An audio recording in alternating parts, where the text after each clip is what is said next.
Welcome back to Wave Listens Live. Joining me for a second segment here, Larry Weiss, Lindsay Fleming from Elder Advisors. Guys have got questions, but we all know we're not going to stick to them. So what do you want to talk about? I want to follow up on the first segment when we were talking about rehab and so forth. The family that came in that had a trust that Bob Marshall prepared as the attorney, because we're not attorneys. We don't do documents. We let the attorneys do that. That started out as a pre-plan 3-4 years ago. It's now the other extreme, which is a crisis plan.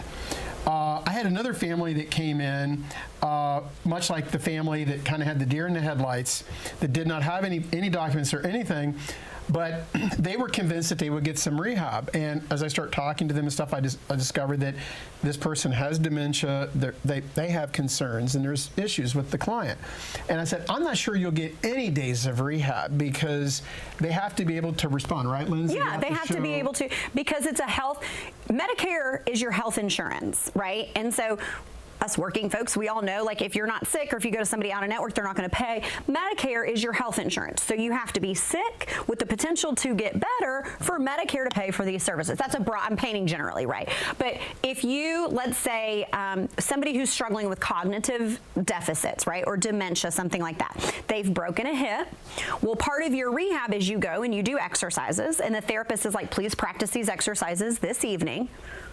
But if cognitively I'm not able to recall the exercises or practice the exercises, then I'm not going to progress in my therapy, and therefore Medicare is not going to pay for as long as it would for, say, if Larry broke his hip and went to rehab and could do his exercises and remember. So people just don't realize that, and that's why it's important to have a backup plan to your Medicare benefit, and we're the backup plan to Medicare. Bold of you to assume that Larry has the state of or mental capacity to remember his exercises. Thank you. Kentuckiana, starting with Shelley Harlow. I am interested now, Shelley.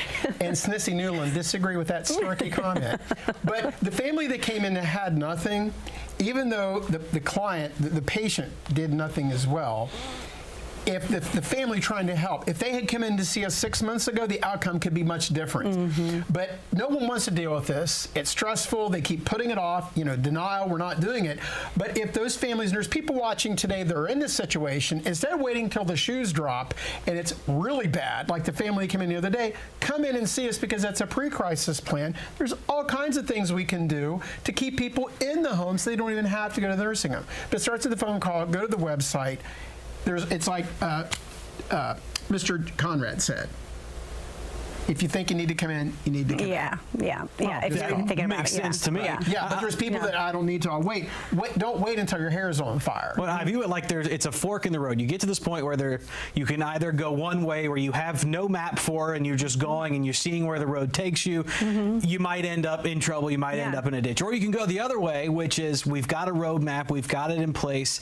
If you run into issues, you've got roadside assistance. You've got something in place to be able to do that. That's really good. That's really good. And it is never too late. So we have a client that we just started with this week, okay? So mom is in a nursing facility, and so she's paying, it's $14,000 a month she's paying, but she has a long-term care insurance. That's amazing. That's so good. Well, here's the thing. Mom is 70, otherwise completely healthy, but has dementia. Mom, because we've been doing this a long time, statistically, mom's life expectancy at 70 with an otherwise healthy body is 10 to 12 years. She could live in care for 10 to 12 years. So families need to be asking themselves, and this family, to their credit, did, what happens after this long-term care insurance runs out?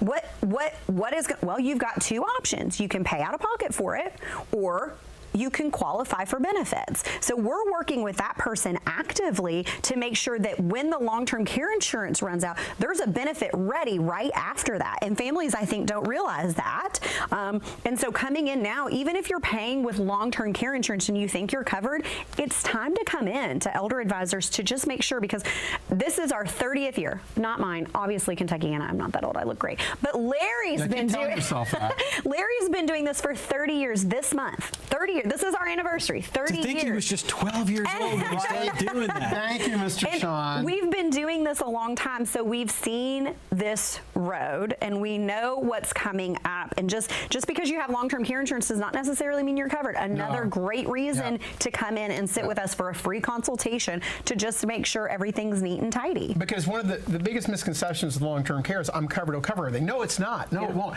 It's just extra income that month that goes along with your Social Security and pension. It's not. It rarely does it cover all the bills. Rarely is it a panacea for everything. Or it runs out. Right. I mean, there's a lifetime. There's a lifetime. There's a max. Like it runs out, and then what? And we're there for all of your and then whats.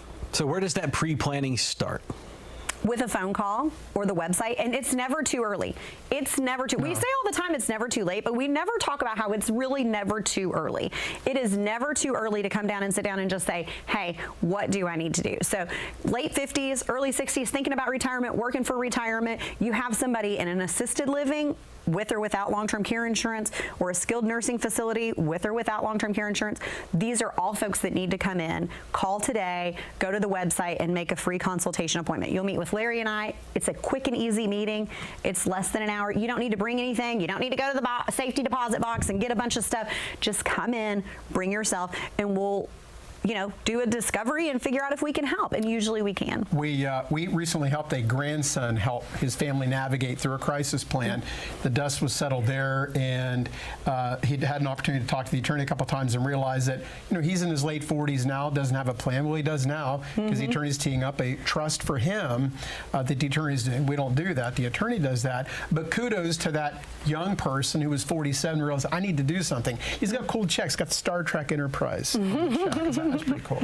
Yeah, so 855-LARRY55 is a great place to start. Elderadvisors.com. You can go there. You want a chance to sit in front of these two and really map out what that looks like. Like you said, it's never too early and it's never too late. If you do get to the point where it's crisis already, well, you can help there too. Anyway, But let's try to avoid that and call them now. Guys, thanks so much for joining us.